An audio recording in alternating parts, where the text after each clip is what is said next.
Ang bakawan o mangroves ay isa sa pinakamahalagang ecosystem. Nagsisilbi itong kanlungan ng maraming uri ng isda at hayop na dito nagpapalaki bago lumipat sa lusayan at bahura at ibang bahagi ng karagatan.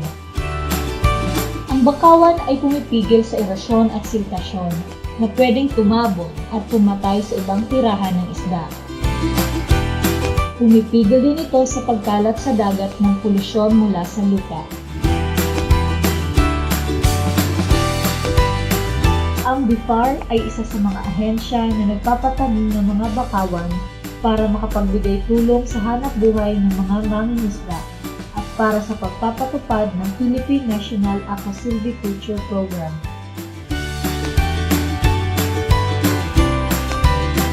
Ang pagprotekta sa natural na bakawan ay nakapaloob sa Presidential Decree No.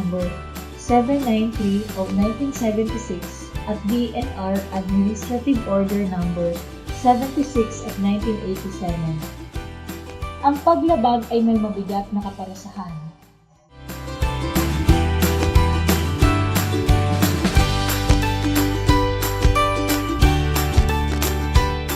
Isang paalala mula sa BIFAR Bicol.